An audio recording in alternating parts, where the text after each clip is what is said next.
Welcome back, everybody, to another episode of Yeah No No Yeah. We've got a bit of a double discussion for you today, where I recommended that me and Liam both watch two movies, an original and a remake, because we haven't really done that yet, and then discuss the differences between both. We are talking about the original Last House on the Left from 1972, directed by Wes Craven, and the remake, which came out in 2009. So definitely made for some good discussions, and I hope that you guys enjoy. We, of course, have our mini topics, listener questions, all sorts of other discussions in there as well for a variety. So keep an eye out in the timestamps of the description if you want to avoid spoilers for the movies that we talk about or jump to a certain point. Also keep an eye out for our link trees in the description if you want to check out our social medias, and the Patreon link or the link to donate to the podcast if you want to help support us. All the money goes towards the artwork that we do for each episode. We would greatly appreciate it. And yeah, we hope that you guys enjoy the episode, so let's get into it.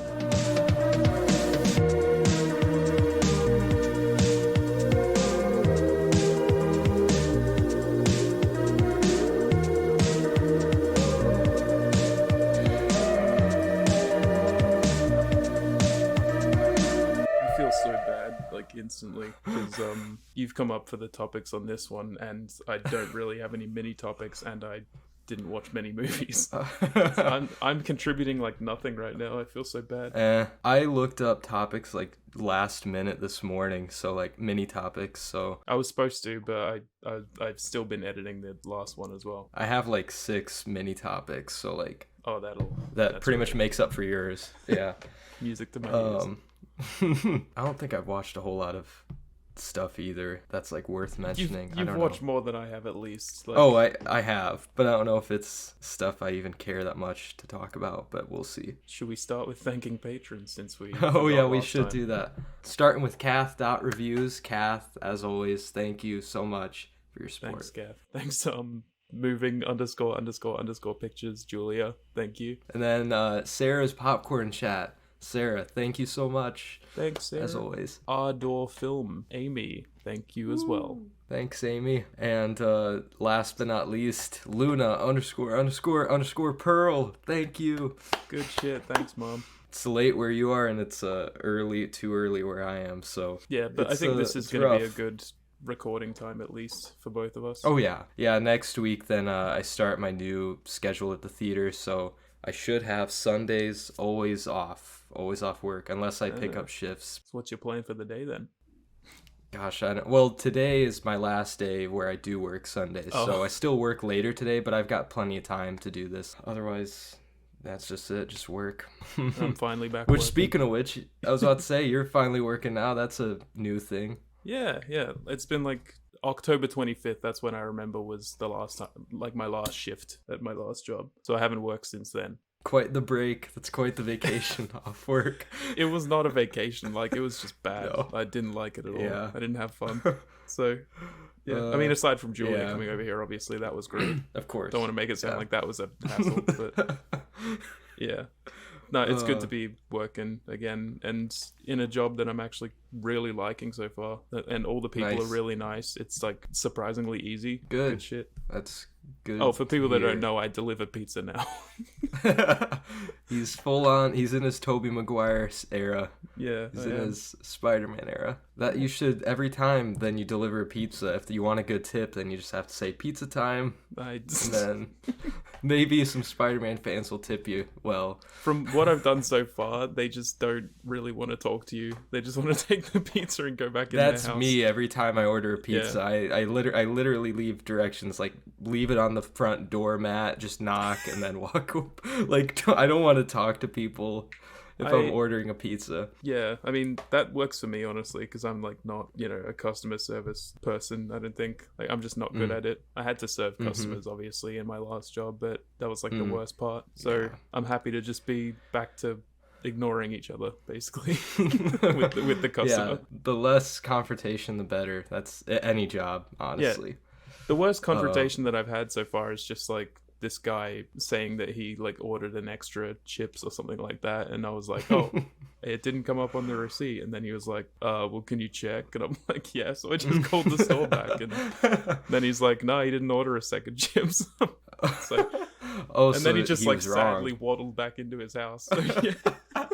Waddled back in. He's Oh felt like the kind man. of guy that just wanted to be mad at everything as well, because like right Oh. before it he was just like, are these gluten free? And I'm like, well, did you order gluten free? Like, it's kind of up to you, buddy. Oh my When you god. said waddled back in, it kind of gave me the whale vibes, like when he orders the pizza and The whale can't walk. no, the whale can't walk, but just I guess that's kind of what I do. I just say leave it at the door. I don't want to Yeah. you don't need to see me. Every time I get pizza though, I always pick it up from the store. I don't know why. It's cheaper that way, I think, 'cause you don't have to pay a delivery Yeah, fee, so that is part of it, yeah. that's smart. Yeah. But it's been like a really good like thing for just listening, like catching up on podcasts as well, because like I can just every time I'm driving, I just get in my car, put on a podcast, and keep going. Exactly. And it's great. Yeah. So it's a Yeah, really that- fun job so far. Yeah, that was always my favorite part of when I drove for FedEx. Just I Yeah. listened to so much music and listened to so much podcasts. Well, you get to watch movies at work. That's cool. Oh, at where I work now? At the theater. Oh yeah, I guess I kind of do. Like today, I'll probably try watching something in between my shifts. Like when everyone goes into the movie, I mean, I'm kind of just stuck there at the counter. So Yeah. yeah, that's nice. That's true. Not working too hard. Good We shit. are working. No. Work smarter, not harder. That's Yes. the thing. I guess speaking of watching movies, I don't know if there's anything that worth mentioning for me. I mean, whichever ones stand out to you, like whether good or bad, doesn't really matter. I mean, we used to do full episodes talking about everything, so you must have That's something to true. say. That's true, yeah. I watched this documentary called Room 237, which Oh, yeah.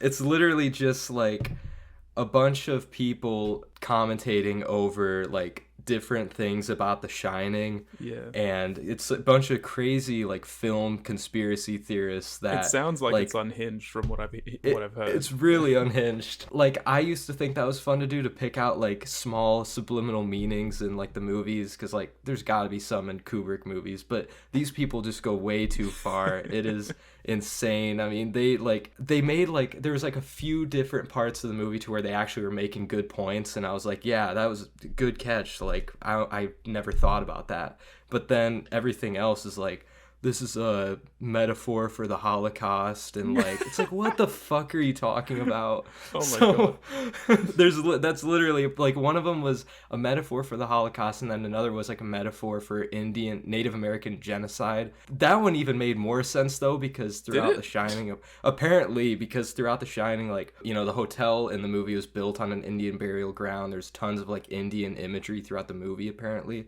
Yeah. So that like I could understand, but not the Holocaust thing. Like, and there was some guy that kept going on and on about the typewriter, saying like, if you look at the name on the typewriter, it's a German name, and then the symbol below it is a German like they were so reaching. They were just reaching so hard. But anyway, Jim Carrey in the number 23. Oh, I still need to see that. That's basically what he's doing the whole time, just reading into shit way too much.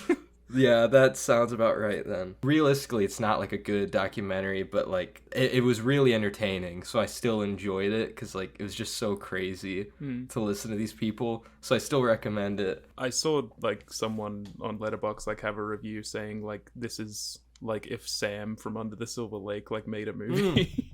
That's right. Yeah, pretty much. Yeah. I think I saw that one too. I watched the first Rocky movie. I don't know if I've ever actually watched it from start to finish. It was amazing. It's a classic for a reason. I only bring it up because it's such a motivational movie. Like, after you finish watching it, you just feel like you just want to, like, you can just do anything. Like, you want to kick ass and throw on that soundtrack. And so, like, the next morning, I went for a run and I was listening to the dun, dun, dun, dun, dun, dun, dun, dun, dun, dun, and it was just, it's the feeling it gives you. I just had to mention that. I am very bad with exercise, so I have not been doing that lately. That's the thing, though. This movie will make you want to do it. Like, you'll feel like, I need to get up right now. And, like, the music just does something to you. It really just does something to you. Yeah, I do want to watch it. It's well worth it. Yeah, that's about it for me. I mean, I watched several other movies, but none that, like, I could think of that, I don't know. I have one like new watch aside from what we were going to talk about, and a rewatch that I can maybe talk about. But yeah, I watched the Super Mario Bros. Movie. Oh yeah. I gave it a 3 out of 10. It's for kids, like, I guess, like, to an extent. I mean, it's also for fans of Mario who've been around for ages, I guess, but it feels like it's way more for kids than anything, because like there is no hint of like a detailed plot in here at all. It's just like I could predict every single thing that was going to happen. It was unbelievable. It was just to an embarrassing degree. Like, I don't even know how to explain it, but like literally everything that they were about to do, I was like, yeah, they're about to do that, and then they do it, and I'm like, wow, that's cool. And then every time that like a song was about to kick off or something, I was like, I bet a song's about to play, and yeah, it does. And also that part is fucking predictable as well, because like I am so sick of like the need to have like really, really popular songs in movies like all the time, because it's all the same ones, and it's like, oh my god, this like again. What, for example? Like, well, with what these did they ones, throw in there? they had 3 that like were recognizable ones. Like the first one that came on was No Sleep Till Brooklyn, which, you know, I heard that was in the movie, and so it just baffles my mind that 2 Chris Pratt movies that just came out both featured No Sleep Till when it started Brooklyn. playing, I was just like, oh, okay. Is that in his contract? I guess. I need No Sleep Till Brooklyn in every one of my movies. But then there was also Take On Me and Holding Out for a Hero. Yeah, everything that you expect to happen happens, and it's just like boring because of that. Holding Out for a Hero was also in the new Shazam movie this year. So like, what the fuck? It was also in Loki. Oh, of course it was. It was used, I think, well, I remember that. But like, I remember that in Loki. Yeah, but no, you're right. Like, the only people that have done it right is Guardians, because like the Guardians soundtrack has been so good, and they know how to use music well. Yeah, and it lends itself to that kind of music as well. It does. I just don't get it, because there's like such a huge catalog of music out there that like nobody is using, and it's just we keep reverting back to all these fucking songs that everyone knows, and it's like, when's this gonna get old? Come on. It's really old. Maybe those songs are like cheaper to use, or it's just cheaper to get the rights to those songs. Yeah, but still, like, but I mean, there's millions. A movie of songs. like Mario would have like a huge fucking budget anyway, right? Like, that's true. Yeah, I mean, it's like the third. I think I saw that it's the 3rd highest grossing animated movie of all time now, or some insane thing like that. Yeah, it's just not very good, I don't think. Like, it's not a completely horrible, offensive movie or anything like that, but it's just like, I got so bored, I could predict everything. I was just like, man, just very generic. Yeah. And the voice acting is like, it's okay. Like, Chris Pratt is fine. Anya Taylor-Joy is good, and like Peach is probably the best character. But Seth Rogen, oh my god, I wanted to fucking slap that guy. That's Donkey Kong.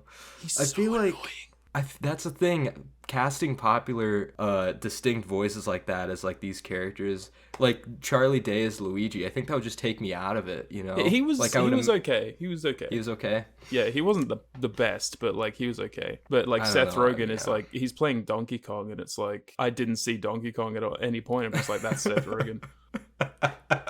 He did this like really like an annoying thing, and I explained this whole scene to Julia as well, like when we were calling the other day, but like, it's just, this is exactly how it went. Like, they're riding on the fucking Rainbow Road. Mario is like having sort of like a moment with Peach where they're like feeling stuff for each other or whatever.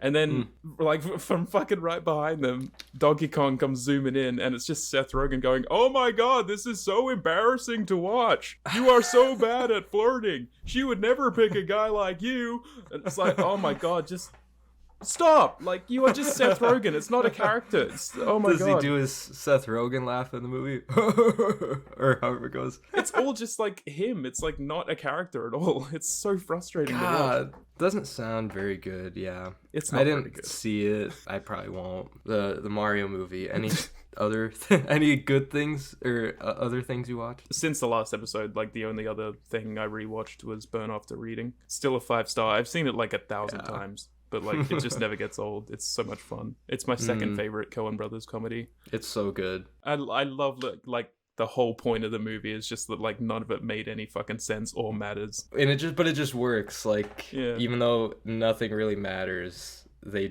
capture insanity and stuff like that so well. Just like, what's the point? That whole cast was amazing. That movie's amazing. Coen Brothers, they need to make another movie like that. What was their last movie? Was it that Tragedy Macbeth thing? That's only Joel Coen.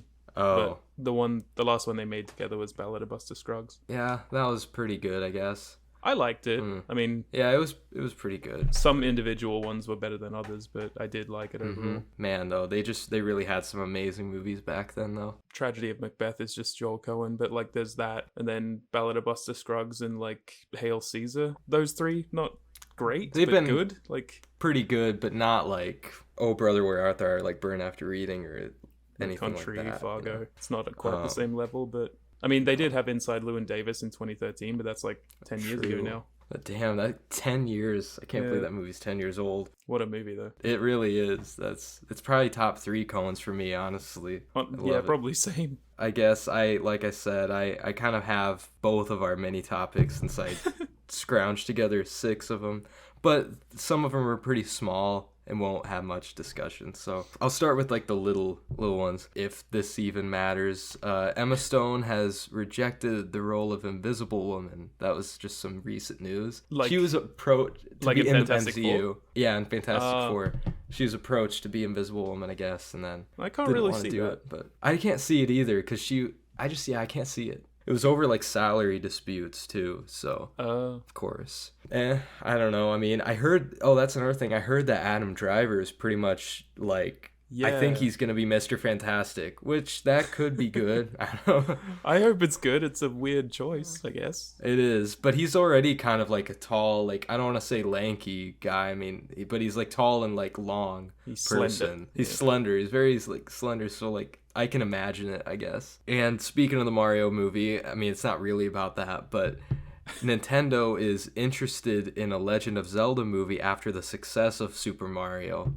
So I really hope that they don't screw it up and. Well, if it goes to Make it like Illumination Mario. again, then they will screw it up. Oh, yeah. it's true. Goes to Illumination, then they cast somebody like Chris Pratt as Link or something. Even while watching like just the opening credits to Mario, like they open with the Illumination logo and there's a minion on it, and I was just like, Oh my. Why is that their like mascot? Just get the minions out of here. I don't know. Their first movie was Despicable Me, so I guess I get it. The first one was actually good, and then the rest I didn't like. I checked actually liked back the on first like Despicable Me. all of their movies, and I've only seen Despicable Me 1 and the Super Mario Bros. Movie. You're not missing much because the No, I Grinch didn't think movie I am. wasn't very good. The rest of the Minions movies weren't really good, obviously. Fucking There's other annoying. ones like Sing as well. They did Sing. Oh, Sing is the worst. Sing is their worst. Is it? It's terrible. Yeah, I've seen like clips of the first one, and it's one of the worst things ever. On the way to America on the plane, I was sat behind this kid who was watching Sing 2 on repeat. I remember that. it wouldn't stop for like ages. Like I was like, how old is this fucking kid?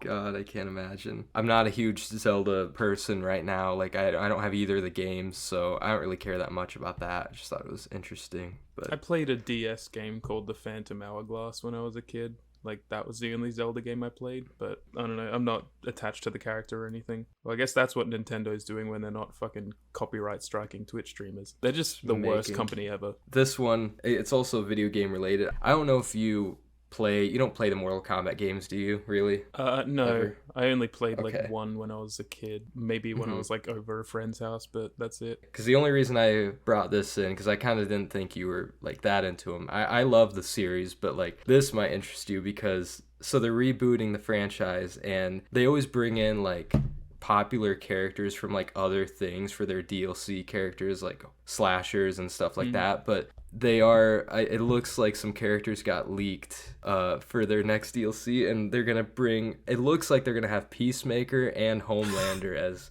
playable God. characters. What? It's gonna be because they bring in like dark characters from like other stuff. And Tekken has done that as well at one point. They brought in like that dude from Walking Dead. Oh, they did. I know Tekken brought in like Star Wars people, which is weird. I think that was Tekken. No, That was maybe not Tekken. Soul. No I think way it was was that Soul Tekken. Blade or some shit. I don't think that was Tekken. Yeah. No, you're right. Yeah, I don't know. It's exciting to hear that because like I was already looking forward to the game, but it'd just be fun, I guess, to play as fucking John Cena or Homelander. But those were the lighter topics because it always comes back to AI, but it's ever developing.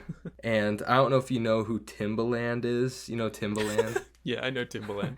Okay. This is from like 2 hours ago. I just saw this news thing. Timbaland hatches AI startup that will give music stars like Biggie life after death, which we kind of already talked about, like Timbaland on why? the last one. Yeah, Timbaland claims to have a plan to commercialize artificial intelligence software that will revolutionize how songs are made. He believes AI voice filters, which allow artists to assume the voice of another artist, will open up an unprecedented world of creativity in music. No, I don't think it will.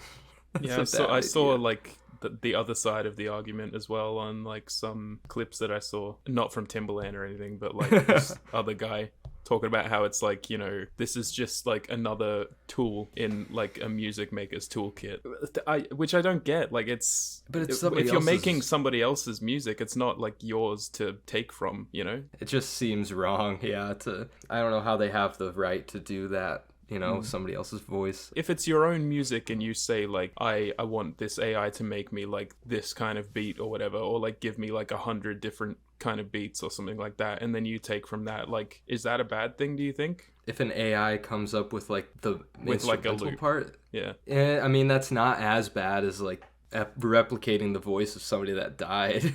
So No, I it's guess not. it's not as bad, but like still, it kind of just like anything AI in art it just shouldn't even be there, because like the point of art is human creativity, not robot creativity. So I just don't know if it should be anywhere, in like music or movies or anything. Honestly, like it can be anywhere in any other field, but like art, it literally defeats the purpose of art. Like Yeah, kind of somebody coming up with something. And then this similar story about AI. Tom Hanks says that AI could allow him to appear in movies after death. Is he for that or something? Here's what he said. Well, okay, I'll just read this. Tom Hanks says AI could see him featuring in movies long after his death. He believes that he could keep appearing in new movies after he dies thanks to the power of artificial intelligence. And then here's his quote: "What is a bona fide possibility right now? If I wanted to, I could get together and pitch a series of 7 movies that would star me in them, and which I would be 32 years old from now until Kingdom Come." So he can be young forever in movie. Like I mean, don't know. yeah, you could be, but like I don't know if he's necessarily agreeing with that, like agreeing Yeah. that you should do it. I don't know. I guess true. I don't know if he's advocating that or not. But it's so weird because that actually has been. I think stuff like that has been done in the past to where what movie was it? Was it like Gladiator or some movie? But like some old actor was in, like, I think it was a movie like Gladiator, and he died before the movie was done, and then they actually CGI'd him like in this like dark scene to like finish his character. Like, so that was like the closest thing to like using an actor's self in a movie after he died. Well, I don't guess know. there's So also like Princess Leia and that other guy in Rogue One, right? Like that's true. That's true. that's kind. I mean, Oh, and well, Tarkin, yeah. technically, I mean, Carrie Fisher wasn't dead at that point, was she? No, but you're right. That one guy in Rogue One Yeah, definitely he was. was. So man, so yeah, but I don't know if what voice they used for him, because like I'm assuming in this, like, they're gonna full on replicate the voice and the look, and just Yeah. like the music thing, take their voice. And I don't know, this is like a whole nother extreme, I feel like. Yeah, it But definitely is. It's just too much. yeah. It really just shouldn't be in any entertainment field at all. No, it but it's just gonna defeats the purpose. It's gonna be, whether we want it to be or not, which is scary, and we're watching it happen in real time. So I think that there's like putting like dead celebrities aside or whatever, but like if in music you say, like AI, give me like 100 loops of a fucking banjo or whatever, like all different ones or something like that, and then you like take from that, that's kind of sort of an okay thing, because you think like, where did it get that from? Human sources, basically. Like, we came up with the idea to play a fucking banjo, so right. So it's not really like taking from AI, and also you can manipulate it like it's your own. So that's sort of okay, but when you put Michael Jackson and Freddie Mercury on a Weekend song, I don't like that. Oh, wait till that's gonna happen. And then the last topic I had, I mean, it doesn't affect me whatsoever, and you're not gonna agree with it, but it's nice to see. Montana becomes the first state to ban TikTok. Woo! Oh, why? So, I don't know why actually, and I don't know why Montana. There's like nobody that lives there. Montana's governor signed the country's first bill that outright bans TikTok, paving the way for a legal fight that could determine the fate of a nationwide prohibition that is under consideration in Washington. So the governor signed the bill into law after Montana's legislature passed it last month. The legislation drew criticism from Chinese-owned TikTok and free speech advocates. I don't know. I think it comes down to the whole like Chinese thing because like they're basically stealing our information, like something like that. Not through TikTok. That was a whole thing that like the whole court case. Like I didn't watch all of it or anything, but I heard like the gist of it and heard people talk about it and stuff. And it seems like it's just everyone like on the American side of things are just mad because they're worried about their security, but TikTok doesn't infringe on that at all. I don't really see it as a win doing that because I feel like it's all from like a panic. It's not because it's like, oh, it's making our kids dumber or whatever. Like if it was for that, I'd be like, yeah, okay, fair enough if you want to. Like they actually think it's like a full-on security risk when it's really not. So. Well, who knows? I don't know. I mean, it's not going to be effective until like January 1st, it says, of next year probably. So I doubt they'll even go through with it at that point. Yeah, I don't know. It'll be interesting to see what happens with TikTok.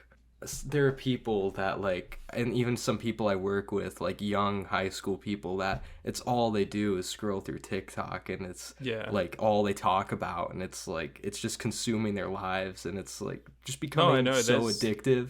There's definitely a lot of people out there where it's like kind of worrying, and it's just sad because it's literally like a drug at this point. Like you get that like dopamine or that satisfaction every time you just instant entertainment, like, you know. So I mean, I do think that I am someone who needs like to be stimulated by something like quite a lot because I really don't like being bored and just doing nothing, but I don't go to TikTok for it.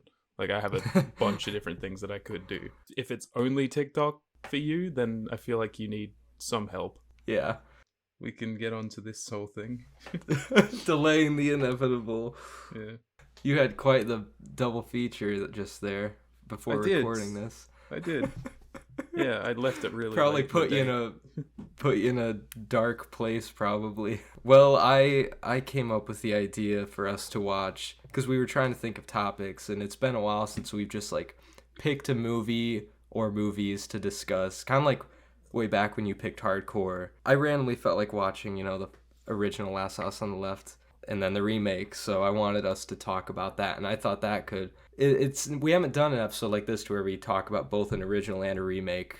Yeah, you know, just like so I thought that'd be interesting, the differences and like what one did better and stuff, because I've seen both of these movies. Like I've seen the original Last House on the Left. This was my third time watching it. The remake I don't know how many times I've seen. I've watched that actually since I was like a kid, which I should not have watched as a kid. But all right, here's a quick plot for The Last House on the Left, 1972, which is Wes Craven's directorial debut. A disturbed gang of youths kidnap, torture, and murder two teenage girls. Unbeknownst to the gang, the parents of one of the girls lives nearby. Very simple. I like my simple movies, my simple old low budget horror movies. That's all, the only premise I need. I love murder, revenge, like satisfying revenge movies. So I like that kind of stuff if it's done well. But I mean, we've probably talked a lot about this kind of stuff before, but you are a big fan of horror. I am not, but like it's also with like a lot of classic horror that I really, really struggle. And boy, howdy did I struggle with this one.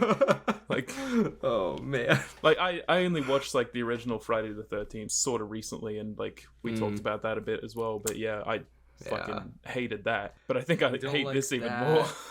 Oh no, oh god. I'm sorry. That's okay. No, I was afraid this would happen, but I honestly wasn't like surprised. I kind of thought it would turn out like this. Yeah. So I don't know why I made us. Well, I mean, I know why I wanted to watch it, but I mean, I do struggle with some classics, but it's just also the horror genre being there as well. Like I just don't like horror as much as you. Like like even the original Halloween then even the original Halloween you weren't really a fan of. So Yeah, but I feel like I could rewatch that and it might be a bit better. Like, it's been years, so. But you would never rewatch this. No. I don't know how you've watched it 3 times. Well, that's the thing, is that the first time I watched it, I think I gave it like 3 stars, and even then I would feel like I was being way too generous, because I don't even know if I liked it that much my first time, but like something kept drawing me back to it. I don't know what it was. I just felt like maybe I could pick up on more things, or just like appreciate certain things more. I don't know why. So I kind of kept coming back to it. But the reason I came back to it this time was because I've been listening to the soundtrack so much, and like I just love that kind of like, I don't know, I don't think you'd call it folk. It's pretty Just funky, yeah. Folky, yeah, that kind of like folk acoustic, but Occasionally like really occasionally jazzy, just catchy soundtrack. And so I was listening to that for a while, and it just like, it drew me back to the movie, because I don't even remember the first time watching the movie. I wasn't even paying attention to like the soundtrack, so I wanted to see at what points they use like the songs and stuff. So this third time, I feel like I watched it like with such a clear lens, like, so I was like so much more aware of a lot of things going on, so it really changed everything for me. Honestly, but sometimes I like the soundtrack, sometimes. Other times it just sounds awful. I think. Like, there are occasional moments where like they have like more fast paced or like goofy scenes or whatever, and like then the music just goes all, yeah, the banjo. Like they're all riding in the car, and the girls are in the back in the trunk, just really kind of happy, like it's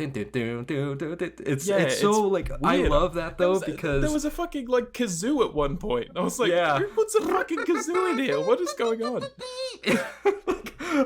I've come to like kind of love that though, because it just in horror movies or any movies that have like dark things happening, but they're portrayed like for some reason in like a light way with like the music, because it makes the tonal shifts when they clash like that.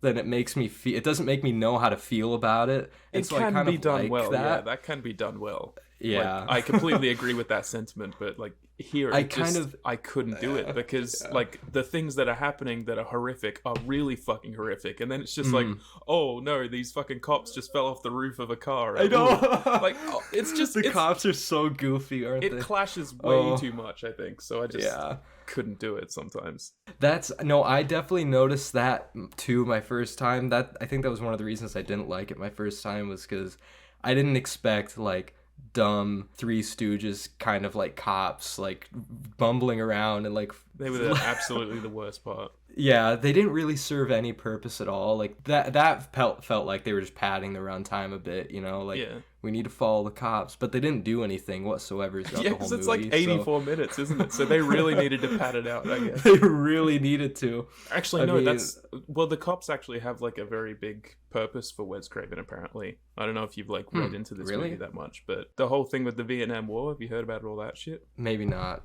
Maybe not this. Like during this time, like Wes Craven was like really, he basically hated like the whole justice system and shit like that, and he was saying that like a lot of cops just aren't like doing enough. Basically, some of this movie was sort of like a response to that, like how they're not doing enough. But like even so, the way it's done in here, it's like it's not really getting the message across. I guess I always interpreted it like that way. I guess like I knew he was trying to say something about cops and like how they don't do their job properly, or like don't get the justice done, or whatever he's trying to say.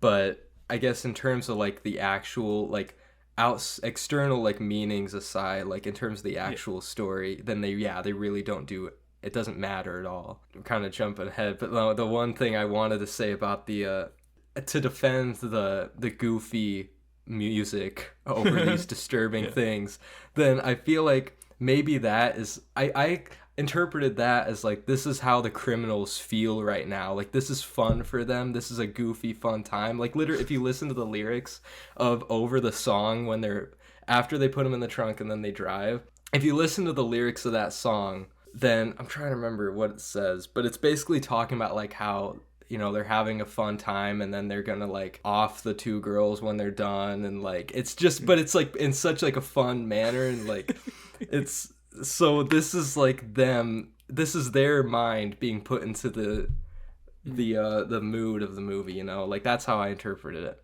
Like, yeah, Not that yeah. not that the movie wants us to feel like this is fun, but like that this is them having fun. Yeah, I mean, like, now that you say that, there's like, it really does feel like there's a lot of purpose to some of the things that happen in the movie, but it's just like the way it's executed, I can't get behind it. It came out really badly, even if the intentions were good. I just Another thing, fun fact though about the soundtrack, I didn't even know this until this third time around, and it blew my mind. The guy that does this whole soundtrack is the main. That guy. Creed. David Hess. I didn't know that if you knew that, but that I blew just my looked mind. it up while I was watching. Like, I was like, who does this music? And then I saw the name at the end of the movie, and I was like, oh, okay. Oh yeah, that's David Hess. So that cool. Yeah, so that almost makes me look at it differently too. Like, you're having the main villain do this like upbeat soundtrack over this fucked up stuff. So like it kind of makes even more sense now. I didn't think that the whole soundtrack was like too goofy and out of place. Like, No, not always. Really, it's just sometimes I was like wow. Like that opening song. Yeah, that's true. Like that opening song though, when like over the title sequence when she's in the shower, which looks really cool by the way. Like, I don't know why, just that opening title shot, and that's like, and the road leads to nowhere. It's just fucking awesome. I love it. What I did realize as well was, like, you know that song Now You're All Alone? Yeah.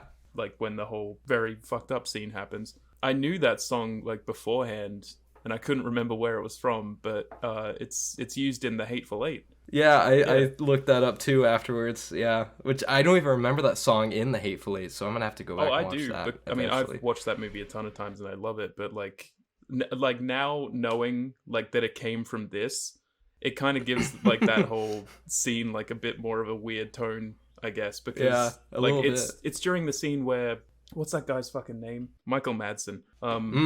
He get like the stagecoach driver or whatever like runs away because he like hears the gunshots and shit, and he's just like hiding in the like little cubicle thing, and there's like entire thing where they play that song and he's just like walking really really slowly with a gun up to that thing. I don't know. And then he just shoots him in the fucking head, and then the song ends. So now I kind of like that they use that song now. Like, it's kind of cool. Yeah. I think they used this song right after the I don't know if it was right after the rape scene or if it was after just like, it was? Okay. Yeah. They knew when to use it, I guess, in this one too. Yeah, that was the one where it actually felt like it worked tonally. Yeah. Like, I think it was good. That scene was hard to watch regardless, I guess. Like, they didn't show as much, I don't think, but like it's still, I don't know, it just felt icky. So, it did. I mean, and there's a lot of like forbidden or like lost footage apparently of this movie. Like, I don't know if like if I had to get like a certain edition to get all the footage, but like there's tons of scenes that were taken out, I'm guessing from the rape, but also like, oh man, we're gonna be spoiling stuff too, so might as well just spoil it. I mean, it's a very simple movie, you know what happens. You're still gonna just anyway. Spoilers for The Last House on the Left, 1972. No, the scene where they kill Phyllis, her best friend, the main girl's best friend. Yeah. Then, I think Sadie is her name, the bad lady that the group is with. She's like pulling out her intestines and shit. Like, what? And you actually, there's like, which I'm sure the version that you watched, you don't even really notice it because she does it for like 2 seconds and then it cuts away. And some other edition that I haven't seen, neither of us have seen, then she's like, they really linger on that more. But in this one that we watched, then you actually do see her start pulling something out and then it cuts away. So I mean, I'm not surprised that you missed it because it happens so quickly. But I like the idea of making a movie where it's just like people being fucked up for no other reason than that, like just because they want to. Like, I would like to write some kind of script or whatever, like with that kind of premise there. Like, I've thought about doing it before, but like, I don't know, with this one, it's just, I feel like I need to feel at least something for those kind of characters so that I can have some sort of maybe conflict going on. You didn't feel anything for the son that was like hooked on heroin from Krug, and he was kind of just like, he didn't want to be a part of it? Not really, no. I didn't give a shit, because like, they introduced the character so poorly as well. Like I didn't even. Is that the guy's son? Yeah, Because that dude looks like he's fucking 50. I know. They even say that in the making of the. I watched like the 30-minute making of Last House on the Left, and they kind of even mention that they're like he was a bit too old, but they introduced them over like a radio or a TV like news thing, and like it's kind of pretty quickly, but like they say like that it's after Sadie or not Sadie. What's the main girl's name? Mary. Mary. Mary and Phyllis, after they're in the car and then they like flip to the news station, then they start listening and it's talking about these inmates that have broken out and like killed 2 cops and then their German Shepherd too. And then so it's just kind of going, but they kind of like quickly describe each one, and they say that the son, he's the illegitimate son of Krug, and Krug like hooked him on heroin to keep him doing what he wants, so then he'll give him more. Yeah, that's the only character that is like somewhat redeemable in that whole group. Because by the end, then he tries to kill Krug, but he can't. Yeah. I took some notes like throughout the movie, like to. I've been writing notes for every movie now. I wrote at one point, holy shit, these girls are buying weed and there's some kind of air raid siren going on in the background. I don't know what was going on with the sound, but it was like so loud over their dialogue. I was like, what is going on? Really? Yeah. I don't remember that. It was like when they were outside and like... Oh yeah, I remember the scene, but I don't remember that sound, that siren. It sounded like a fucking air raid siren was going off. I don't know. That's Maybe weird. it was the copy I got, but it sounded like really loud. That's true. I wonder if we saw the same version. I don't know. I mean, I'm sure we did, but... I also wrote, the music rides the line between moody jazz, a freaky horror score, and circus music. It does, and that's why I don't know, I love that sort of dynamic of the soundtrack. Like, it makes you not know how to feel. It makes, like, light of, like, bad things, but you're kind of... I think it's being put through the criminal's perspectives, and... I don't know. It's weirdly charming. It's weirdly charming when it has that soundtrack over, even though you're watching messed up stuff. Then it's just tread lightly, Quinn. Tread lightly. No, it's it's kind of wholesome while they're being molested. No, I wouldn't say wholesome. The music itself is wholesome, and nothing happening is wholesome whatsoever. Yeah, no, I get what you mean. I'm just messing. But it's a feel-good movie that you could watch with the whole family. Exactly. I put down families in the 70s were too comfortable, because... Yeah, she kissed her dad on the lips. Oh, I didn't notice that. That wasn't even why I wrote that. Oh, okay. But I wrote it because as soon as she comes out, then she's, the dad's like, no bra? And then she's like, that as well. Nobody wears this. You could see your nipples plain as day.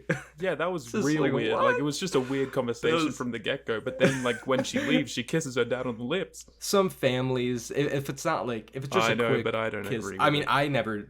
I didn't. Yeah, I know it's a bit weird, but it's like all the scenes in between, like the bits of like horror or goofiness or whatever, are just so badly written sometimes. Yeah, a little bit. Like when the fucking dude that's meant to be a kid, but he's actually 50 years old, that guy, when he's talking to that woman in the bath or whatever, and he's going on about how he wants to be a frog and like he'd have his own lily pad and ribbit. Like, what? I know, it's weird. Just like, who wrote this? No, I think the first time I watched it, I was also like, what the fuck? This is annoying. Like, this is really annoying. Like, he kept going, ribbit, ribbit, ribbit. And then, but I also thought it was just hilarious when, like, you see Krug on the other side of the door and his face. He's like, what the fuck are they saying right now? No, I kind of, this time around, because the first time I watched it, I totally missed the part to where, like, the dad had the son hooked on heroin. Like, so that makes total sense as to why the son is kind of so weird. And then he starts having those weird withdrawals, like, in the parents' house when he doesn't give him the drugs. I didn't know it was, like, a thing of him keeping him hooked on it. I thought he was just kind of hooked on his own, and it was, like, the culture of the whole house. Like, they were all just kind of hooked on shit. I just figured. No. Because it looked like a crack house at first. Basically. It did. It did look like a little crack house. They even had, like, you noticed the little black cat that was in there? Yeah, I want to get it place. out of there. Yeah. I don't know why that's there. Like, are they really taking care of that thing? But Probably not. I don't know. Unless it can last on heroin. Yeah. The cat every night is like, let me fucking tie off. That really like helped me understand more this time around, like catching that part that like it's explained so quickly on the news broadcasts, like they're talking so quickly, and it does explain how the son is known to have been hooked on heroin by his dad or whatever. True. I mean, basically at that to point, keep like, him in line. early in the film like that, I probably wasn't paying as much attention, I don't think. So Yeah, otherwise every character is like a piece of shit, basically. I mean, the son is the only person that isn't a complete piece of shit because he doesn't partake in any of the... I mean, the worst thing he does is get the girls to come up to the apartment so that they get kidnapped, but he doesn't ever touch them. I don't know. He's the only somewhat redeeming character, and he's a very tragic character because, like, yeah, he's hooked on heroin the whole time and is just being beaten the shit out of by his dad and just like mistreated, and then by the end of it, he's talked into blow your brains out. yeah, him killing himself was kind of just a weird ending to that character, though, I guess. Yeah, I do think the only like decent performance in the movie for me is the guy that plays Krug. I think he's pretty good. he's great. Yeah. I really enjoyed his character. I like appreciated him more in the later half of the movie. Like for a while I was just like, who is this guy? I don't give a shit. Why are his lips so huge? But like he's cool though. He's got really big features. He's got a big nose. He's got a like big gaunt lips. head. He's got big hair. Yeah, he just has that kind of villainous presence, though. He plays a good bad guy. Yeah. And apparently that's all he does in like all of his films. He only plays he's dead these now. bad people, and he's dead. I know, but like back when he was in movies and stuff, he was apparently he was typecast into playing characters like that. I mean, he kind of suits it.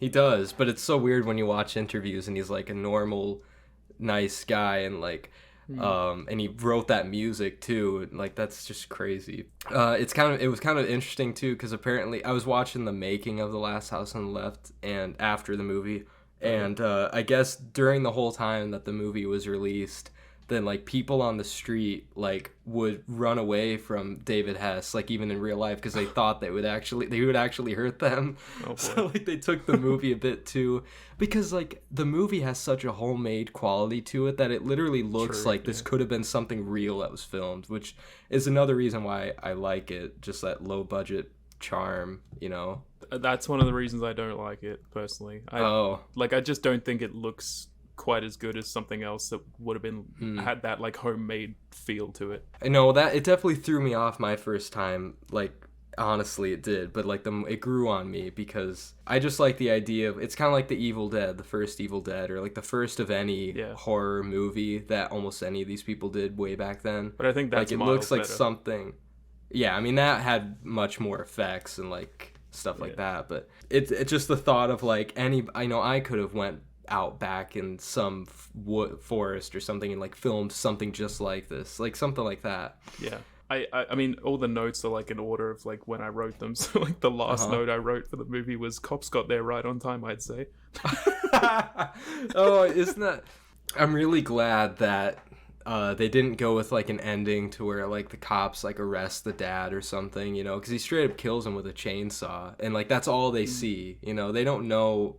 Do they know who these people are? I mean, they probably do. They probably know what the criminals look like, so never mind. But at the end of the day, like, putting aside, like, the journey the movie took to get there, like, it is kind of a, sad ending, I guess. Like, just because they lost their daughter and all that shit, and, like, they have to cope with that for the rest of their lives. And, like, it's sad. It is. And it's like, it's horrible that the cops, like, just did not do their fucking job at all. Like, that's bad. But it's just, like, everything up until that point, I was like, oh... I just don't like the way it's executed, really, that's all. I didn't mind the execution this third time around. It just, everything else about it, I just find it oddly, I don't want to say fun, but like, it's not fun watching the bad stuff happen, but everything else, like... It can be fun like, watching fucked up movies, it's okay. Yeah, it can be, but like... You've watched The House that Jack Built 1 billion times. That's true. That movie's actually fun, though. That movie is fun. And that's funny. Like, this movie never really... I can't think of a lick of humor in this movie, honestly, unless you count the cops. The cops are just kind of stupid comic relief. They just made me eye roll. I didn't laugh. Like when they're trying to hitch a ride on that lady's chicken truck. Ugh, that was the worst scene in the movie. I hated that. Oh, God. Yeah, I just had cops are stupid. The cops in here are stupid. You got the exploitation scenes. Yeah, I guess that's like the main thing that probably had this movie banned in many countries, I think, at first. I was expecting it to be a lot worse, but you actually don't really see much. No, you don't see much, but the implication it's the implied. It's like, really like unsettling, like the way it's filmed sometimes, I think, like during those scenes. So I can see why that would stick with people quite a lot. True. And back then, like early 70s. Yeah. Like for a mainstream movie, like people probably never saw something like this. True. Like this is so early on for something this intense. It's just weird comparing this to after which we'll talk about the remake, but like how simple, how uncinematic a lot of things are about this. Just like the dad, like you have to watch the dad set up these little traps in the house for like it was 5 Home Alone minutes. at the end for some reason. It was Home Alone. He's putting shaving cream on the ground and then like tying yarn across the I just saw him doing that. I'm like, what the fuck is this now? Like, just kill them. Kill them or don't. He could, yeah. He didn't want to give him a quick death, I don't think. Yeah, but there's better ways to do that than this. Than rigging your own house and making a mess of the place. I loved as well when the fucking like mother like realized what happened. Like she looks in that suitcase, she sees blood, she hears them talking about like the daughter's dead or whatever, and she's just like she doesn't feel anything, just flat face, like that's it. And then she goes and tells her husband, I guess, but it looked like she just was not affected by anything. It was like the worst acting. Yeah, the mother wasn't the greatest actor. The dad was okay. He was whatever, yeah. But and I thought the main daughter was actually really good. The main daughter, like during all those scenes. Yeah. Apparently, like behind the scenes, she took the method acting like so far to where like even behind the scenes, like she was so afraid of like the cast at the time. Like she was in a constant state of like being scared or panicked, and like it shows. Yeah, she wasn't bad. I didn't really feel like anyone was a highlight aside from David Hess, honestly. Same here, but surprisingly enough, like none of the performances like stood out so bad as like that is a terrible performance. They were all just kind of average, to me. I thought they all did a decent job. Apparently during the fight scene between the dad and Krug when he's got like the chainsaw, I guess Wes Craven wanted, since the dad is a doctor, he wanted something more doctor-like for the weapon. He wanted him to use a scalpel, and just like he said, like death by 1,000 cuts, and like, so that would have been. But then the other guy, his producer was just like, no, chainsaw, do a chainsaw. It was kind of weird how they did that whole like dream sequence as well, like. Oh yeah, like, he does that thing with the hammer and the teeth. That was kind of creative, I guess. All I'll say is I'm glad that Wes Craven went on to do better things. I don't think it's a good debut. I just don't think it's a good debut at all. When I first watched it, I thought it was just average, like an average debut. But like honestly, this is my unpopular opinion, but this is not Wes Craven's best made movie, but it's probably my personal favorite of his movies right now. Really? Like, yeah, even more than Scream and Nightmare on Elm Street. Like, those are great movies. I appreciate them. They're actually good. Like, they're well made in a lot of ways. But this, just the low budget charm, the soundtrack, the just the simple story. Like, I love this type of stuff. And just the fact that this is like something so grounded and so real that it literally was based on true events, supposedly, like from the beginning of the movie it said. So like I love stuff like that. I do love realism, and I love like that homemade quality, like you said. Like I think that kind of stuff can be like really well utilized, but for me it just wasn't the case. So I can get why you like it so much, but I could never put it above Nightmare on Elm Street or Scream. I mean, it's definitely not like, I would never say technical movie wise it's better than those. It's definitely not, but like in terms of just my personal favorite, I guess, at the moment it is higher. Until I rewatch those other movies, those could get better on rewatch too. I mean, those are the only three I've seen from Wes Craven. I've seen Red Eye, which is great. Hills Have Eyes, which is okay. I need to rewatch that, but Hills Have Eyes is totally, it's just like this movie kind of, the quality of it.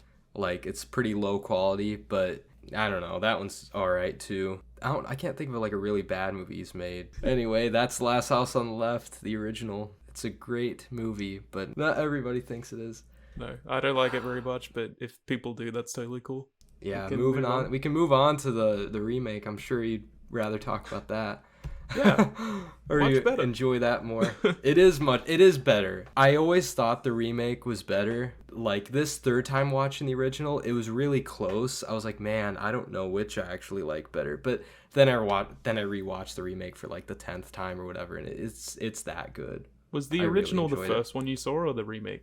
Oh, the remake. So like that added on to also why I've always preferred the remake. I think my dad was the one that like showed me it, or like he knew of the movie, he liked it, and then I would watch it. I like a lot of the like changes that they made. There's a lot of really good noticeable changes that I actually liked. Yeah, the changes are a lot better, but like you notice right off the bat, like it is so much more cinematic than the original. Like, this looks and feels like an actual movie. I will agree with that, but I do have to say I don't really like the cinematography that much. It looks like better, like just objectively, because it's not 1972.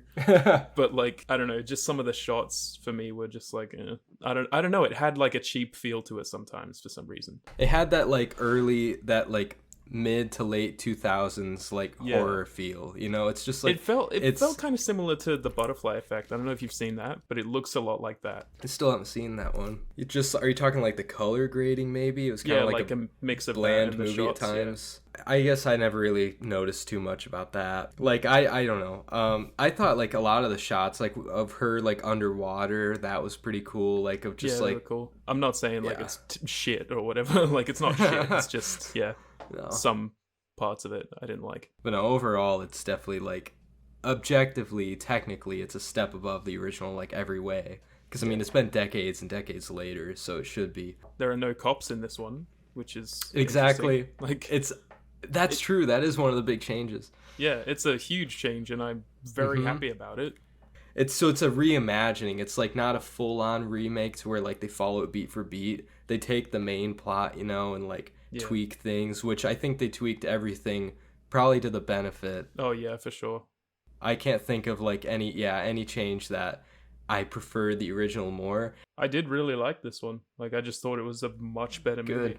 Oh, I'm glad you liked at least one of them. Right when I fucking saw Aaron Paul, I knew it was gonna be a good one. I was like, hell yeah. Yeah. Okay. The cast. I didn't know anyone that was in this movie, and there were like 3 people that I recognized, and I was like, fuck yeah. I know I've seen that main guy, the guy that plays like the new Krug in this. I know I've seen him in something. He's in No Country for Old Men. Oh. He like plays the cop that's always with Tommy Lee Jones, but he was really good in this. Yeah, he was. And of course, we've got the son from Unbreakable and Glass. Yeah. Oh, 4 people.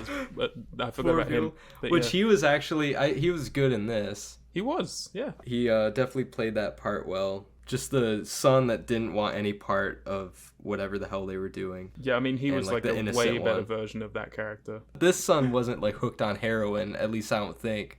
It was just pot. He wasn't all weird and goofy like the original one. He just seemed very nervous the whole time. Yeah, he was really nervous. Like, even from the start, like when they're in that convenience store, like, I don't know why he was so nervous. I never noticed that. Maybe he had too much weed. He probably did, and he was paranoid. He had to have been. That was another difference, is that the son, he's even more of a redeeming character in this movie than the original, because he doesn't lead them into like a trap, you know, like the original son does. He actually just wants to like hang out with them and like give them some weed, and then they just walk in. That's a cool choice. I like that. Exactly. They're just in the wrong place at the wrong time, which makes it even more like this could happen type thing. Just, and also the fact of like kind of like the themes that Wes Craven was trying to tackle in the first one, but like people of a certain class, like they feel like anything bad can't happen to them, you know, Like you're the daughter of a doctor, and like you live in visiting this nice vacation home. Like nothing bad can happen to you. But like the fact that this does happen in real life. Yeah. Horror movies like that, I like when they do that. It's making people a lot more scared for their lives. It is, yeah, exactly. I mean, whether that's a good or a bad thing. It's always good to be careful. It is, yeah, it is good to be careful. You never know when Krug is out there. Also, isn't that interesting, like the correlation, like Kruger? It's so weird. I didn't even notice that till, this third time around watching it. I don't know if you read about it, but like David Hess, he was supposed to be like playing Freddy Krueger at one point as well. No way.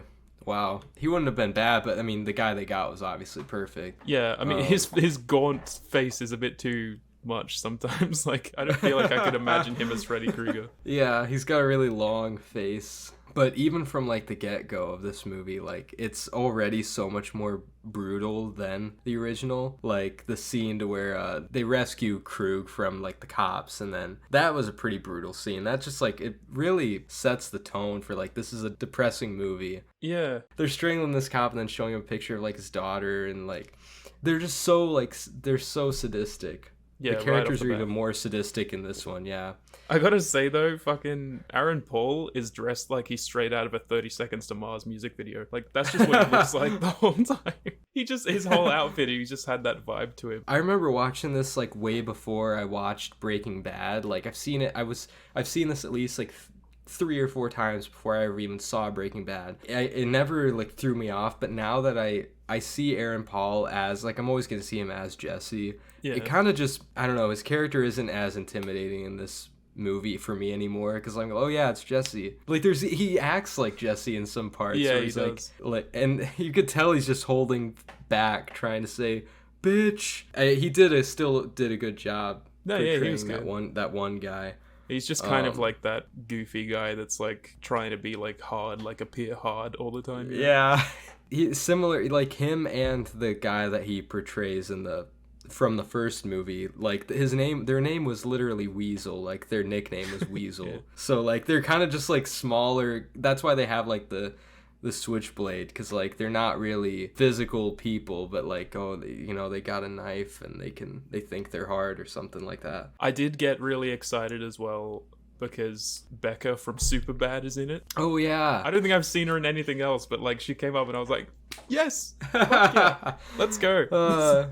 Her character though, like she was just a bad judge kind of of character, silly. I mean, just like a bad influence, a bad person to hang around. Like you're introducing yourself to you and your friend, like to every sketchy guy that comes into the store, and then just go to his motel for some weed. Like it's a bit weird, I guess. Yeah, it is. I mean, people like that are too open to all this stuff. I find those people really annoying. Well, I just worry for them. Like if it's a person that I know in real life or whatever, it's like I just worry for this person. Like, are they gonna be okay like in a certain situation? Because this shit can happen. You can't trust this shit can happen. You can't trust everybody. One of the notes I put was, don't buy grass from the sun from glass. That was one of the oh my god, I like that. I don't know how I came up with that. Grass from the sun from glass. What one I like wrote about was just that, like, you know, when the daughter was like saying about like how she wants to go hang out with her friend or whatever, like to the parents, that dad, he must have thought he was about to slay him or something, because he was like so keen to get her out of the house. Like he just like immediately went, oh, what, like you want to go see a friend? Oh, here's some money. Yeah. Like yeah, like, he was so keen for it, I guess. It was weird. Yeah, I noticed the relationship between the mom and the dad was really weird too. It was, like, yeah. Yeah, there was a part in the movie to where like they were having dinner, and then the mom was getting up. This was when the daughter was off being kidnapped, and then like the mom gets up to go take the dishes back to the kitchen or something, and then the dad is like, no, stay with me, and then she's like, oh, I'm sorry, like I'm sorry. Like she's just like, so like it feels like she's being held hostage by him for some reason. I don't know why. I honestly caught on to that while I was watching as well. It's really odd how they interact. Yeah, it really is. Like she feels almost like intimidated by him, or like, you know, like she doesn't, like she's not good enough for him, or I don't know what it is. But it was, I mean, they never like They never do anything with that though, so maybe it was just the acting or the writing that was weird about Maybe that. it was but- like a good way of just saying, you know, like they're not exactly on the best of terms right now, but this movie will bring them Oh, together. That's true. That's true. It'll bring them together. Yeah, Yeah. that's a good point. I noticed the dad in this movie was a lot more smug, kind of, than the dad in the old one. He didn't Like, talk he's about his just kinda- daughter's nipples or anything. He didn't. No, no, brah. Oh, bro, what's going on? God. Oh, Tits. that's so- Sounds like I'm back in the barracks. Whatever he said. I forgot that line. That What's line all was this great. tits talk? Yeah. That's true. The daughters were completely different too. Like the daughter in the first one was like free spirit, way too comfortable type, Yeah. whatever. It was the 70s. You know, everyone was it chill. was the 70s. It was the 70s. Yeah. I mean, just drugs and like drugs and sex and stuff, Drugs I and get it, sex but- and war, baby. I noticed that everyone in this movie is a lot more like quaint, or like the daughter was just like They were really normal. they were normal, I they guess. felt yeah, normal, they're that's all. they're normal, yeah. They're not talking That's- about it's, frogs or anything like that. I want my own lily pad. I want my own If I hear lily that one pad. more I time. can sit on it. But yeah, I did notice another change in this movie. The exploitation scenes in the woods were a lot harder to watch for me than the than the original movie. They which actually did- felt like really unsettling to watch. I was like, yeah, this is like also just knowing the fact that it wouldn't be like right after there wouldn't be some goofy banjo or whatever playing. That's why I was like, this is uncomfortable and like disturbing. Like they're showing just enough as well, I think. Yeah, do you know if you watched the theatrical or the unrated? I or couldn't did you tell just you. Okay. Is Because there a difference with that? I think I've seen both. I don't remember much about this time around I watched the unrated because I have it on Blu-ray and it has both versions. The only difference I remember is that the scene in the forest lingers on for a while. It definitely felt like it was lingering. I guess I don't know if you watched the original or the theatrical or unrated or what the differences even are, but I think that's the main difference. The one I watched, it went on for long enough, and it was very disturbing to watch. Yeah, it did. It felt very real. Yeah, it did. That's where this movie really like shines in comparison to the original, because like the action and the violence is done so much better than the original. Like it's just every scene, like Yeah, I don't know, it's the a real improvement. We can get into spoilers if you like. yeah, I was about to say, might as well get into spoilers. All right, Spoilers for The Last House on the Left, the remake, 2009. Yes. I don't know, like the death of each of the characters were so much more satisfying in this than the original. Yeah, for sure. Like it's kind of interesting because like they follow the same like route. They try and like in the first movie, you know, then the character Weasel, the guy that Aaron Paul plays, but in the first movie, then he's like trying to seduce the mom.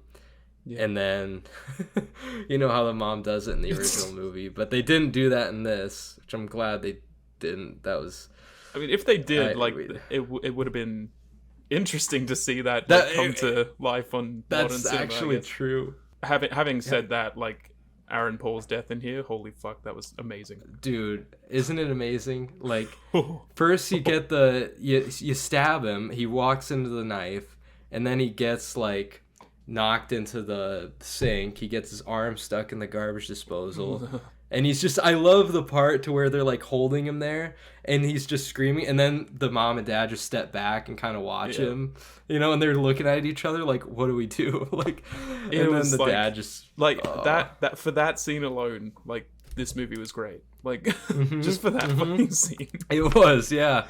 It was so brutal but just done so well, and like I love how it makes it even better because you really do come to hate these characters, and like, you know, this is like every parent's worst nightmare, this type of plot, you know, like you wouldn't want this happening to your kids. So no, just like these innocent people put in this situation, like they don't really, like they would never hurt anybody, but they will after what happened to their it's like kid. Lady So, Vengeance. it is. Yeah. Exactly, it is just like Lady Vengeance, yeah. I do have to say another one of the choices that I really did like was like the daughter being alive. That was cool. Yeah, that was the biggest that was the biggest change, is the daughter living after all this. Yeah, and I didn't expect that, but yeah, I was like, fuck, okay, cool. Speaking of the daughter, it's kind of interesting, like, this time, because another change was, like, in the original movie, the parents find the daughter dead, and then that's what pushes them to, like, kill the people. In this, then it's weird, because, like, when they discover the daughter on the porch, bring her in, then, like, they're panicking, you know, like, they're trying to save her, and, like, they notice that she got shot, but they really don't get upset until they find out that she was raped, and that's what pushes them. That's what really gets, like, the rage to come out in them. And you could feel, I mean, you could really sense that the rage was coming out of them, and I really felt for them as characters. It was good. Yeah, it really was. Like, I'm not gonna lie, the performances at the start of the film, they were really, like, hit or miss, like, between the mom and the daughter. I was like, for a bit, then my notes for the movie was actually like that the acting is not much better than the original, but by the end of it, that definitely changed. Like, they really got so much better. Yeah, I mean, if you were a parent and put in this position, then I would do the same thing they would, which is why I'd go harder. I'd go hard. Worse. Yeah. I don't know how much worse you can go than the end scene, which is the best part for me. I love that part. I still put the garbage disposal over that, but, like, it was awesome. Like, it felt like just pure slasher from that last kill, though. Like, it was literal head exploding. Yeah, the garbage disposal kill and the microwave kill, which is just like, you can't think of another movie that has done that. That's why I'm like, this is something really special. Like, I can't think of another movie that had a microwave head explosion. I just can't. No, I can't either. It's a little bit disappointing, but I guess it also kind of makes sense because of, like, the heat of the moment and everything. But the woman that was with them didn't really get, like, a interesting death. It was just, like, shot to the head, dead. I know, that's what I was about to say. Yeah, it was just kind of a scuffle in the bathroom, and she got shot in the eye. Oh yeah, she did, in the eye, yeah. So yeah, her death could have been better, but but I am glad this time around that the dad didn't do the original route. The dad didn't convince the son to, like, shoot himself or some shit. Yeah, that was just weird. The son I did not see how that could work in this movie, so I was like, I hope they don't do that. I think in the original movie, then the reason they did that is because, like, the son was so afraid of the dad. Which, I mean, the son's afraid in both. In the original, I think the son knows that if he kills the dad, then, like, he's always going to be hooked on this heroin, and he can only get it from the dad, and he feels like it's hopeless, like, even without him. So, like, he just kind of wanted a way out of his, like, own suffering. Whereas, I mean, this one, you know, it's totally different. So, makes sense, I guess. That wouldn't have fit well in this this movie at all. But nah, probably not. So that's, like, another huge change, is that the son lives. I guess all the innocent people besides the friend of the daughter lived. Yeah, she still died. Rest in peace, Becca from Superbad. Yeah. This is the first thing that I saw her in before I even saw Superbad. So I don't know if I recognized her in Superbad after seeing this. She was always, like, my massive crush when I was a kid, so I'll always recognize her. Yeah. I'm just thinking of all, like, the scenes that were just done so much better. Like, when she gets, like, she's swimming through the lake and she gets shot. That was just done in such a more epic or, like, cinematic way. I think each of the characters get so much more backstory in this one, too. Like, the daughter, mainly the daughter. At least with the swimming, like, oh, okay, we're seeing more about this girl's life. She's not just some random hippie that gets killed. You know, that explains why she can swim away from these people, I guess. I don't know. They took some more care with a lot of the characters and stuff in this. Yeah. God, man. It's brutal, but it's so satisfying. It's like, to me, it's like still the most satisfying revenge movie I can think of, because it is very satisfying. Like yeah. It's a real good one. I'm glad that it was better than the original. Yeah. I mean, that's the thing. Almost everybody agrees, like, this is one of the best remakes out there. Not even just in terms of horror, but in general. Like, it's a superior remake. And it is. Yeah, I'd say so, from what I've seen. Yeah. Thanks for the recommendation. I'm glad discussion. At least one of them was a hit. Yeah, it yeah, was good. it's just interesting to look at the differences between both two movies, that are remade and not, and it's refreshing that it's one of those rare times where the remake is better than the original, because that almost never happens. Yeah, it doesn't happen that often. We got questions involving that too, so we're wrapping it up early. Let's get into listener questions. Let's see. From Campo.reviews on Instagram, what performance is the best in each movie, and which of those two was the best overall? Well, David Hess in the first one, I think. Yes, I agree with that. He stole the show for me this third time around. And the second, I would... Maybe the same character. Maybe. I did like him quite a lot. He was, in terms of performance, he was good. But yeah, that's the thing, is that the performance is really...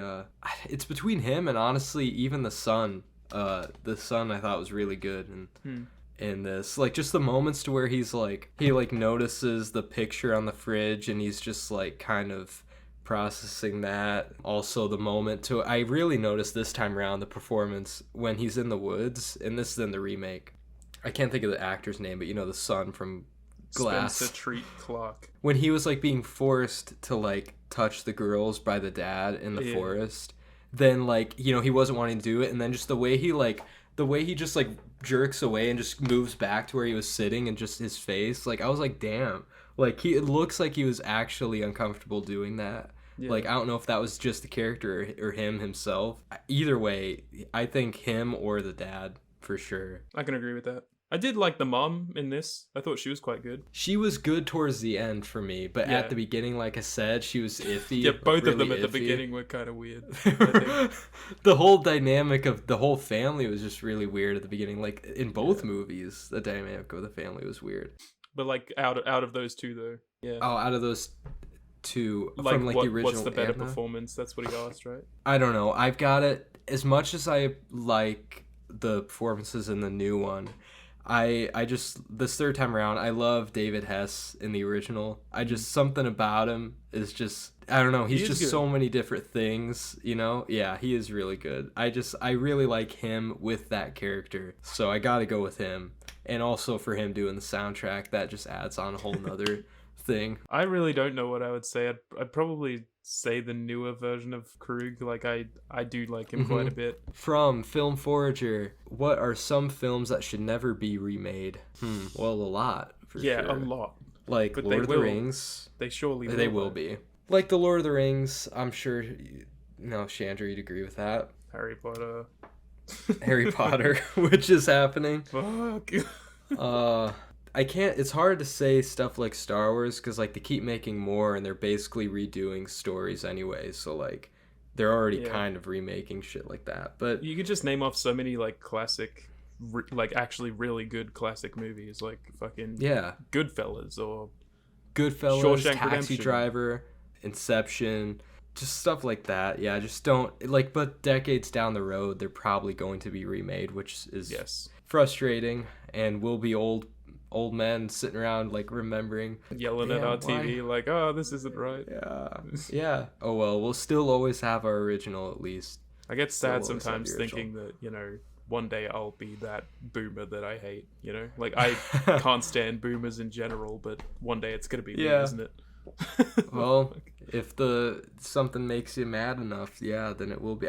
Now, with them remaking Harry Potter, I just want them to invent immortality so I can never grow old. I know, I don't want to be that old person either. Just gotta appreciate the time we're young. It was my birthday recently, and now I just feel old again. Yeah. Well, happy birthday. We haven't said that on the podcast yet. I don't think we have. From movies that don't suck, who would you cast for the remake? The remake's already happened. I'm guessing another remake, maybe. I don't think this movie's ever going to be touched again, because with today's social standards and social issues, there's no way that you could make a movie like this without sugarcoating it, and sugarcoating it would take away all of its power. Even today, there are always going to be directors that still will push boundaries, I think. Yeah, there will be, but I just don't know if movies like those will have a good shot at going to the theater. I mean, apparently you can still make Evil Dead Rise to where people are getting dismembered left and right, but one sexual assault scene, like, nope, you can't have it in a movie.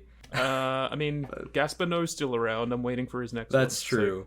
He could remake The Last House on the Left, make it really trippy. That would like be the characters weird. do drugs before it all happens, and it'd be like a it's all nightmare. from the perspective of someone who's high as fuck. Like, that would be cool. Yes, yeah, because both movies already kind of involve drugs, but that's who I would get as a director because he's the only one that would really touch it. Him or Lars von Trier. That's I a don't know really which good one. idea, actually. Just do it all from the son's perspective when he's high on heroin. Oh my God, that'd be a nightmare. That'd be terrifying. The end of the movie is him blowing his brains out. Blow your brains out. Oh my God. Like, you mean a first person perspective of his perspective? Yeah, like Enter the Void. Oh God. Be like Hardcore Henry, but Last House on the God, Left. That'd be cool. Oh, that'd be terrifying. But yeah, I would want them to do something fresh with it. Kind of like that, you know? But cast. But the main one I want to know is, like, who would I cast as Krug? The main guy, the main True. bad guy. Who's, like, a menacing actor these days? You don't really have many of them left. Jeremy Davies, I think, could play it well. He's Jeremy Davies. he's the shopkeeper guy from the house that Jack built, like the gun store guy. Oh, him? I He'd think make he could a do good well. weasel. He'd make a good weasel, like the yeah, guy with the but, knife. Yeah, actually, that's He'd make true. it. I think he'd make a good guy because that's the thing about Krug. He needs somebody big and like yeah, and kind of like physical. This guy would be perfect for the other role. He would be. But yeah, that's true. Like Aaron Paul's. shit, getting. I don't know. I mean, Matt Dillon. I don't know. Matt Dillon's not like too intimidating physically, I don't think. Yeah, he's not. That is actually hard to cast him. I It think. really is hard. They did a good job with the remake. I don't know why I'm just going through like actors in my head and they're all like, you know, just like well-known actors and I'm just imagining them in that role and it's like, that's terrible. Like, Yeah. I just thought George Clooney out of nowhere and I'm like, no. That would never work. Joel Edgerton? He could be a good, like, the good dad. He'd make a good, like, cast for the dad. Yeah, he'd make a good like, as dad. the doctor. But I don't know, like sometimes I look at Joel Edgerton and he's like really just stone-faced and like he looks True. emotionless sometimes, so it's like I can sort of get that. He could be. Johnny Lee Miller, What was he in? Trainspotting. Oh, I haven't seen that yet, but Yeah, I don't know what else I've even seen him in. probably nothing. Maybe I'd get for the dad as like the doctor dad. I would maybe Patrick Wilson could be good. Oh yeah. How about Richard Armitage? Yeah, he could be a good Krug. Oh, he was in the Hobbit. He plays the Red Dragon in the Hannibal show. He's really good. I like him. But I think he could play a good Krug. It's just it really is hard though. Like, Yeah, it is. what about Lee Pace? He is in one of the Hobbit movies. I know he looks like a nice guy, but he's like definitely got that like kind of big presence to him, and he can play like some weird characters. Yeah, he probably could, yeah. I could see him playing a bad guy.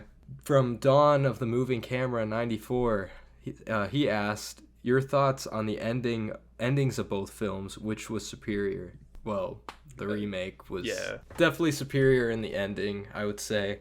It didn't end so abruptly like the original. Like, remember how abrupt the ending of the original was? Yeah, it's very abrupt, and then it goes into that like old It cut thing into of that banjo music. titles, like the titles with all the people. It was like a comedy was movie. It was like a comedy movie. It's a dark comedy. Yeah, But but they do that thing as well where they're like, there's like a little clip and then it pauses on the person and then it says their name. like a freeze frame. It's so weird for a movie like this. I think the ending of the first, like all the decisions to keep the daughter alive, to keep the son alive, the deaths of the characters, like it all was so much more satisfying and more cinematic. Absolutely. Even though it is a much more Hollywood ending, like, you know, we got to keep the characters alive, like the good people can't die, then it still worked. I think it still worked because they were put through hell already, you know? It might as well live after it. Last question I got from All Right So Reviews, best remake of a classic movie. This is up there. This is, I mean, yeah, that's true because Last House on the Left, I guess you could say, is if not a classic, it's at least a cult classic, you know? A lot of people would say, like, Invasion of the Body Snatchers, but I haven't seen the original of that. And also, I would say The Thing. Like, The Thing has had, like, 3 versions, so I'm talking about the John Carpenter one. I don't know if the movie that was remade from was even a classic, so I don't know if I could...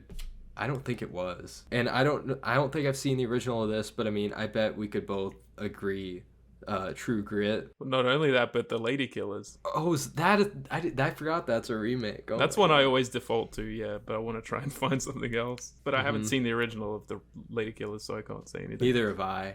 We got to find ones that we've like seen original and remake, and I haven't seen the original of this, but Ocean's 11, I know that the remake is superior. Like, everybody says the original is not very good. I recently watched the original Funny Games, and I want to watch the new one. Like, apparently that is just like a shot-for-shot remake. So yeah, and it's even like the same director too, right? Yeah. I do have one of the only other remakes I can think of where the remake is better than the original is The Crazies. Yeah. But I don't know if I just don't think The Crazies from George Romero was even like a classic. That movie's extremely boring. The George Romero Crazies movie is so, it's literally like Last House on the Left because it's shot like so low quality, like it's a homemade movie, but it's so fucking boring. And the new one is 10 times better. I love that movie. I don't think it is a remake, but like Rear Window is very similar to Disturbia.